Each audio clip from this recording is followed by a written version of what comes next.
Mobil listrik kini bukan lagi sekadar tren, tapi menjadi masa depan transportasi di Indonesia. Salah satu pemain besar yang langsung mencuri perhatian adalah BYD, produsen mobil listrik asal Cina. Dalam waktu kurang dari setahun, BYD sudah berhasil masuk ke dalam daftar penjualan mobil listrik di Indonesia. Bagaimana bisa BYD melesat begitu cepat, dan apa yang membuat mobil-mobil mereka begitu diminati? Yuk, kita bahas selengkapnya. BYD resmi masuk ke pasar Indonesia pada tahun 2024. Meski pendatang baru, penjualan BYD langsung melesat.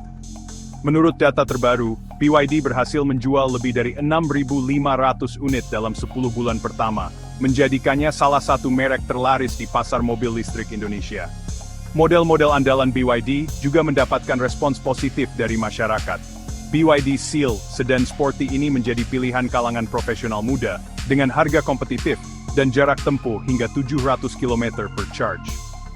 BYD Atto 3, SUV yang ideal untuk keluarga, dengan fitur-fitur canggih seperti layar sentuh besar dan sistem keamanan lengkap. BYD Dolphin, hatchback listrik yang ekonomis, cocok untuk penggunaan sehari-hari di kota besar. BYD M-MUMS, model terbaru yang menawarkan kemewahan dengan harga bersaing, hadir dengan kapasitas baterai besar, dan teknologi pengisian daya ultra cepat. Tidak hanya unggul di angka penjualan, BYD juga menunjukkan komitmennya dengan membangun jaring layanan purna jual yang luas di Indonesia. Namun, BYD tidak melenggang sendirian di pasar mobil listrik.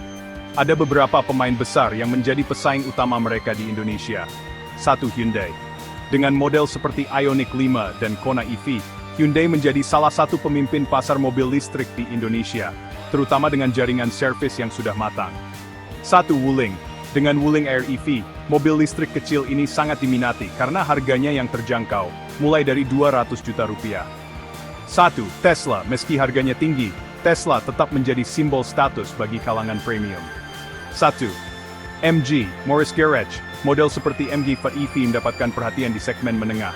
Namun, BYD memiliki keunggulan kompetitif, yaitu teknologi baterai Blade yang dikenal lebih aman, efisien, dan tahan lama dibandingkan kompetitor. Keberhasilan BYD di Indonesia tidak lepas dari beberapa faktor utama. Pertama, harga kompetitif. Dengan harga mulai dari 350 juta rupiah untuk BYD Dolphin, BYD berhasil menjangkau pasar menengah ke atas. Kedua, teknologi mutakhir. Baterai Blade menjadi salah satu daya tarik utama.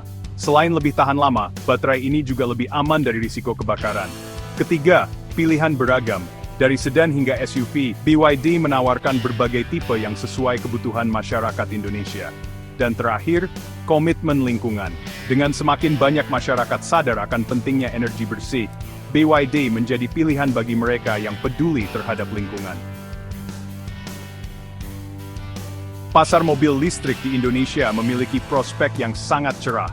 Berdasarkan data dari Kementerian Perindustrian, pemerintah menargetkan 2 juta unit mobil listrik di jalanan pada tahun 2030. Ada beberapa faktor pendorong. Pertama, insentif pemerintah. Subsidi hingga 80 juta rupiah untuk pembelian mobil listrik membuat harga semakin terjangkau. Kedua, ekspansi infrastruktur. Jumlah stasiun pengisian daya terus meningkat dengan target lebih dari 10.000 stasiun pada tahun 2025. Ketiga, kesadaran lingkungan. Semakin banyak masyarakat yang beralih ke mobil listrik untuk mengurangi emisi karbon. BYD, dengan kecepatan pertumbuhan dan inovasinya, diproyeksikan akan terus menjadi pemain besar di pasar ini. Dengan permintaan yang terus meningkat, BYD berencana memperluas jaringan penjualan dan layanan purna jual di kota-kota besar lainnya di Indonesia.